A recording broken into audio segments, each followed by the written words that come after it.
Assalamualaikum warahmatullahi wabarakatuh. Perkenalkan, nama saya Slamet Budi Utomo.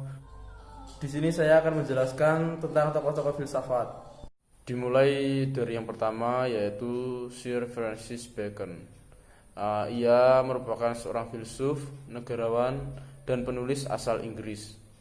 Ia dikenal sebagai pencetus pemikiran empirisme yang mendasari sains hingga saat ini.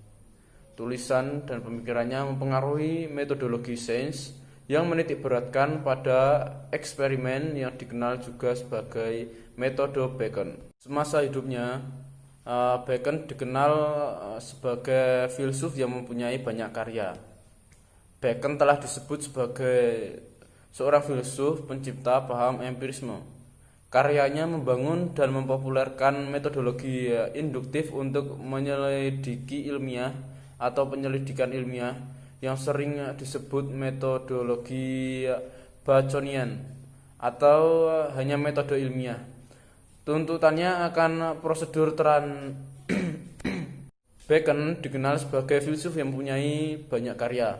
Bacon disebut sebagai seorang yang menciptakan paham empirisme.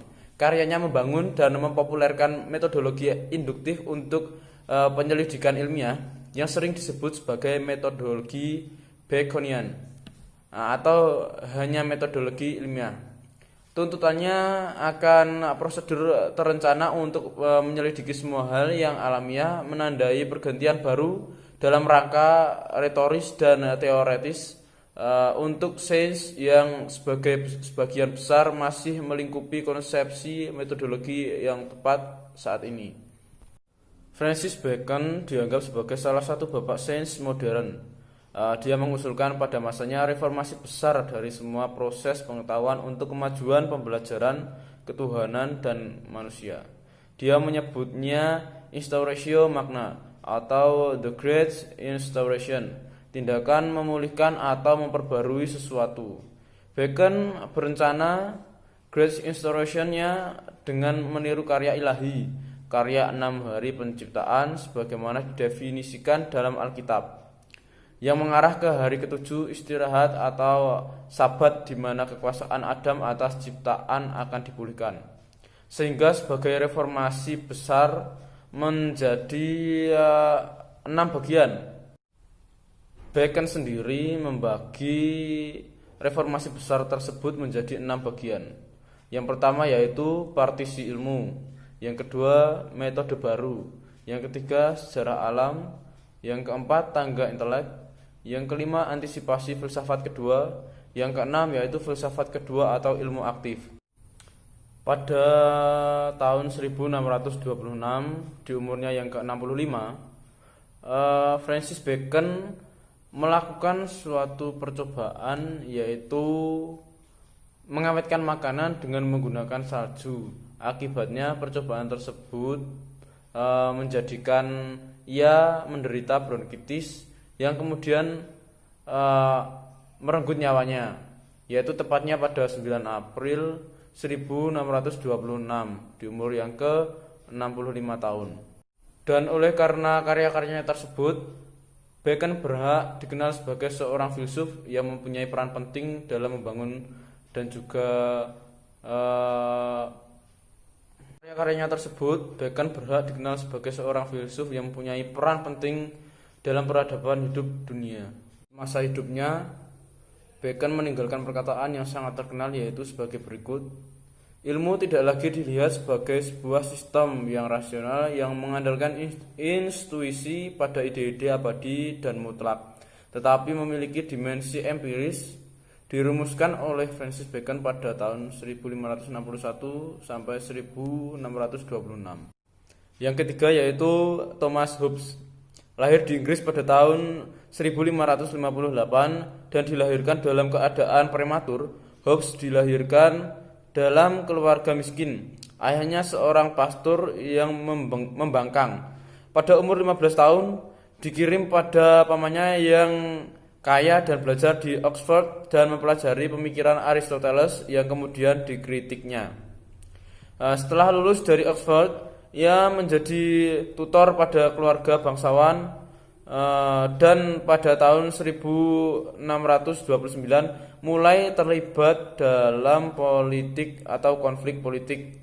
Tahun 1640 lari ke Prancis karena perselisihannya dengan Commonwealth, dan kemudian menghabiskan sisa umurnya di Inggris dan meninggal pada tahun 1679. Hobbes merupakan pemikir yang lahir dan mengalami proses intelektualisasi dalam situasi sosial politik anarki, kekejaman, dendam, kebengisan, dan ketakutan akibat perang agama dan sipil di Inggris, pertentangan antara gereja Anglikan resmi, kaum Puritan, dan golongan Katolik, terjadi konfrontasi antara raja dan parlemen.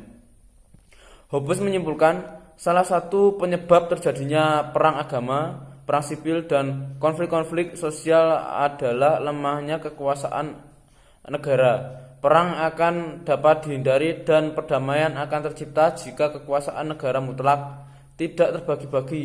Pemisahan kekuasaan negara adalah malapetaka politik yang harus dihindari. Karya-karya Hobbes sendiri ialah pada tahun 1640 ia mengeluarkan naskah mentah yaitu The Elements of Law. Pada tahun 1651 Hobbes mengeluarkan sebuah karya yang membuatnya terkenal yaitu Leviathan atau Commonwealth, yang merupakan hasil dari pengasan penyangkut kedaulatan, monarki, dan agama. Ia menerima perhatian luas dalam lingkaran-lingkaran politik. Terus kemudian yaitu The Chief di tahun 1642 sebagai karya filsafat politik pertama tentang kewarganegaraan. Kemudian pada tahun 1668 ia menyelesaikan sebuah sejarah dengan periode tahun 1640 sampai 1660 yang berjudul Behemoth. Kemudian Leviathan pada tahun 1651 sebagai masterpiece yang merupakan filsafat politik umum pertama yang dihasilkan filsuf Inggris. Leviathan sendiri adalah sejenis monster menakutkan dan bengis yang terdapat dalam Perjanjian Lama. Metode Hobbes ialah analisis tentang psikologi manusia dengan contoh tunggal dirinya sendiri. Menganalisa manusia dengan analogi jam dinding. Teorinya tentang negara didasarkan atas teori watak manusia, menggunakan metode ilmu eksakta untuk menganalisis ilmu politik, percaya bahwa prinsip tentang akibat mekanis bisa diterapkan pada semua fenomena termasuk fenomena sosial. Assalamualaikum warahmatullahi wabarakatuh. Perkenalkan, nama saya Albert Farozi dengan NIM 1904016009. Dalam video ini saya akan menjelaskan sedikit tentang tokoh filsuf pada awal masa modern, yaitu René Descartes. Tentunya jika kita membicarakan René Descartes, pemikirannya yang begitu fenomenal sudah sering kita dengar, yaitu cogito ergo sum, atau dalam bahasa Indonesia yang berarti aku berpikir maka aku ada. Ketika orang-orang meyakini bahwa klaim pengetahuan hanyalah milik gereja pada masa itu, karena gereja dianggap tempat Tuhan mewahyukan ajarannya, René Descartes justru memunculkan cara berpikir filosofisnya yang baru dalam menemukan kebenaran. Karena ia meyakini bahwa kebenaran dapat ditemukan dengan cara yang tepat, yaitu dengan cara berpikir. Nah, biografi René Descartes yaitu dia lahir di kota La Haye, Touraine, Prancis pada tanggal 31 Maret tahun 1596 Masehi. Dalam literatur berbahasa Latin, dia dikenal dengan Renatus Cartesius. René Descartes selain merupakan seorang filosof, dia juga seorang matematikawan Prancis. Beliau meninggal pada tanggal 11 Februari 1650 Masehi di Swedia pada usia 54 tahun. Kemudian jenazahnya ini dipindahkan ke Prancis pada tahun 1667 Masehi dan tengkoraknya kemudian juga disimpan di Museum de Histoire Naturelle di Paris. René Descartes dikenal sebagai bapak filsafat modern. Mengapa? Karena menurut Bertrand Russell, memang benar gelar itu diberikan kepadanya karena dialah orang yang pertama kali pada zaman modern yang membangun filsafat yang berdiri atas keyakinan diri sendiri yang dihasilkan oleh pengetahuan rasional. Dialah orang pertama pada akhir abad pertengahan yang menyusun argumentasi yang menyimpulkan bahwa dasar filsafat adalah akal, bukan perasaan, bukan iman, bukan ayat, serta bukan yang lainnya. René Descartes merupakan anak ketiga dari seorang anggota parlemen Inggris yang memiliki tanah cukup luas pada saat itu. Ketika ayahnya meninggal dan dia mewarisi tanah milik ayahnya itu, kemudian ia menjual tanah warisan tersebut dan menginvestasikan uangnya dengan pendapatan 6 atau 7 ribu francs per tahun pada saat itu. Dari tahun 1629 Masehi sampai 1649 Masehi, beliau menetap di Belanda. Pendidikan pertamanya diperoleh dari Collège de Jesuits La Flèche dari tahun 1604 sampai 1612 Masehi. Beliau memperoleh pengetahuan dasar tentang karya ilmiah Latin, Yunani, dan bahasa Prancis, musik, serta akting. Di samping pengetahuan itu, ia juga belajar tentang filsafat, matematika, fisika, logika, bahkan beliau mendapat pengetahuan tentang logika Aristoteles, etika Nicomacheus, astronomi, dan ajaran metafisika dari filsafat Thomas Aquinas. Kemudian, dalam pendidikannya itu, ia merasakan beberapa kebingungan dalam memahami berbagai aliran filsafat yang saling berlawanan pada kala itu. Pada tahun 1612 Masehi, Descartes pergi ke Paris dan di sana beliau mendapatkan kehidupan sosial yang bisa dikatakan begitu menjemukan baginya, yang akhirnya beliau mengasihkan diri ke Faubourg Saint-Germain untuk mengerjakan ilmu ukur. Kemudian pada tahun 1617 Masehi, Descartes masuk ke dalam tentara Belanda. Selama 2 tahun, beliau mengalami suasana damai dan tentram di negeri kincir angin ini, sehingga beliau dapat menjalani renungan filsafatnya. Pada tahun 1619 Masehi, Descartes bergabung dengan tentara Bavaria selama musim dingin antara tahun 1619 sampai 1620 Masehi. Di kota ini, beliau mendapat pengalaman yang kemudian dituangkan dalam buku pertamanya yang berjudul Discours de la Méthode. Salah satu pengalaman yang unik adalah tentang mimpi yang dialaminya sebanyak 3 kali dalam satu malam. Kemudian, mimpinya itu dilukiskan oleh sebagian penulis yang disebut bagaikan ilham dari Tuhan. Pada tahun 1621 Masehi, Descartes berhenti dari medan perang dan setelah berkelana ke Italia, lalu beliau menetap di Paris pada tahun 1625 Masehi. 3 tahun kemudian, beliau kembali masuk tentara, tetapi tidak lama beliau keluar lagi. Mungkin dengan alasan kurang cocok atau sebagainya. Dan akhirnya beliau memutuskan untuk menetap di Belanda. Di sinilah Descartes menetap selama 20 tahun. Dalam iklim kebebasan berpikir, di negeri inilah beliau dengan leluasa menyusun karya-karyanya di bidang ilmu dan filsafat. Descartes menghabiskan masa hidupnya di Swedia tatkala beliau memenuhi undangan Ratu Christine yang menginginkan pelajaran-pelajaran dari Descartes. Salah satu pelajaran yang diinginkan oleh Ratu Christine yaitu mempelajari tentang filsafat Descartes. Pelajaran-pelajaran yang diajarkan pada waktu yaitu jam 5 pagi. Dengan inilah yang menyebabkan Descartes jatuh sakit karena radang paru-paru yang kemudian menjemput ajalnya pada tahun 1650 Masehi.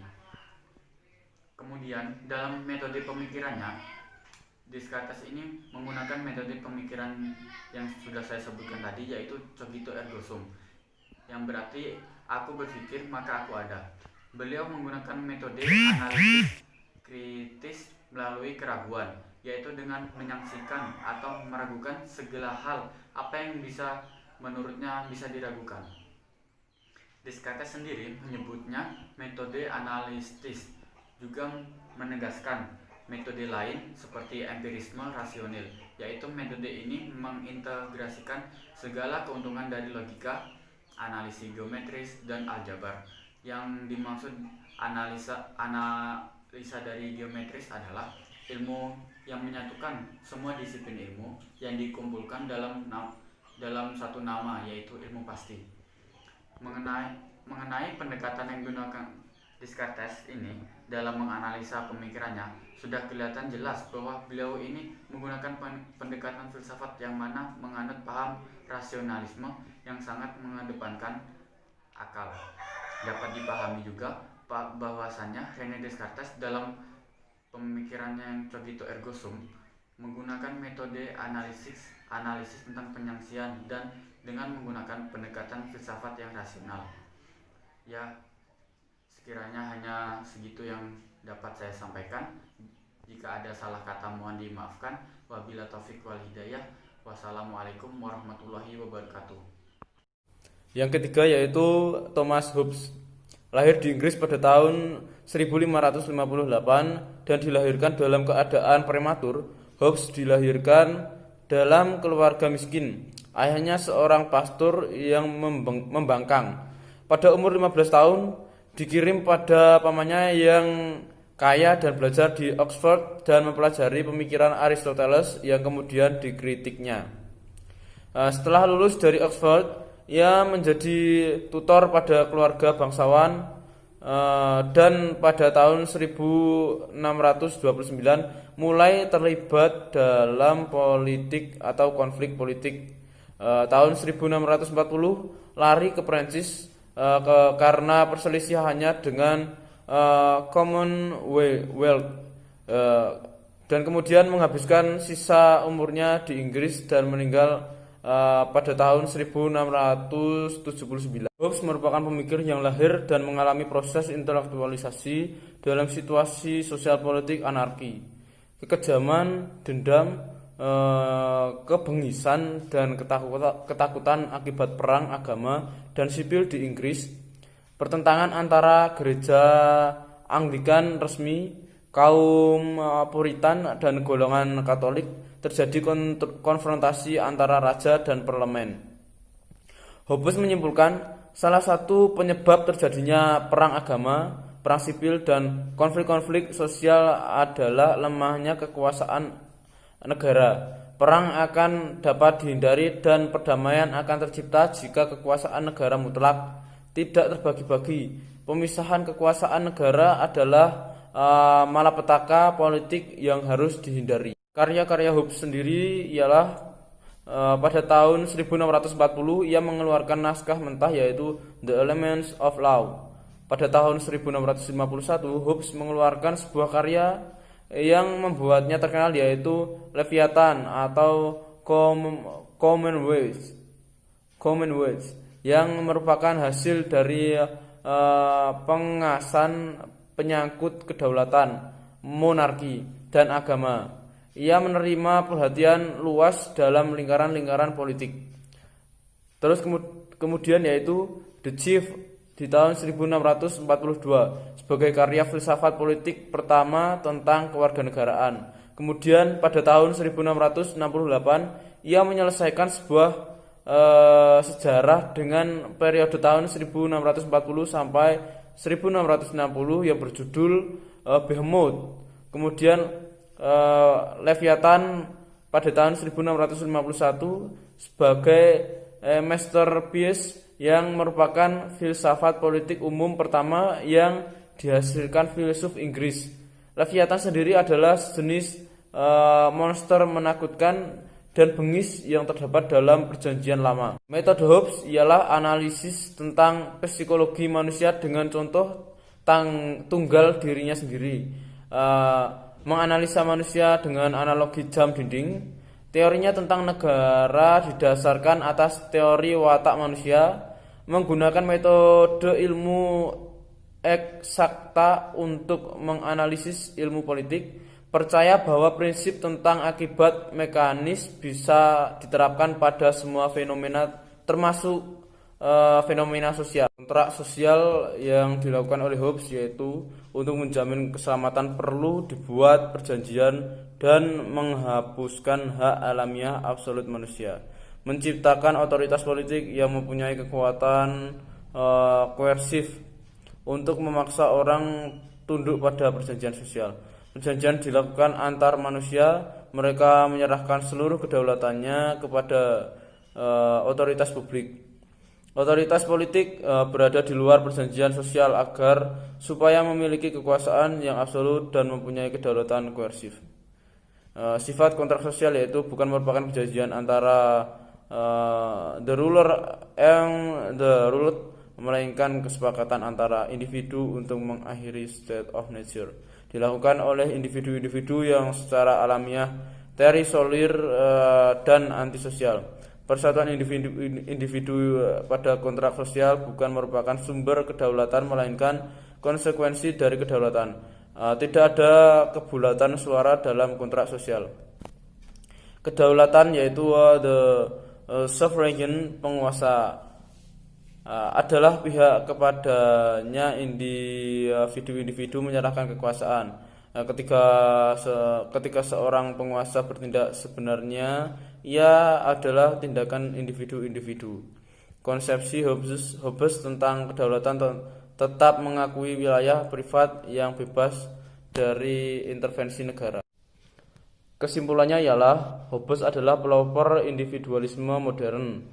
Konsep-konsep politik Hobbes mengarahkan pada bentuk dominasi negara paling ekstrim, yakni kekuasaannya tidak terbatas. Hobbes mengakui adanya kekuasaan negara yang tidak terbatas, namun tetap ada wilayah privat yang bebas intervensi negara. Wilayah privat yang dimaksudkan adalah hak untuk melindungi diri. Hobbes menyatakan lebih baik pemerintahan yang tiran daripada pemerintahan anarki. Menghancurkan pemikiran teokratis yang melihat bahwa kekuasaan bukan lagi bersumber pada Tuhan, tetapi bersumber dari masyarakat. Itulah sekilas tentang biografi dan juga perjalanan hidup dari Hobbes. Sekilas penjelasan tentang filsuf yaitu Francis Bacon, René Descartes, dan juga Thomas Hobbes. Dan sekian pula perjumpaan kita pada kali ini, dan apabila kita berdua banyak kesalahan dalam pengucapan atau juga pengartian, kami berdua meminta maaf yang sebesar-besarnya. Akhir kalam yaitu wassalamualaikum warahmatullahi wabarakatuh.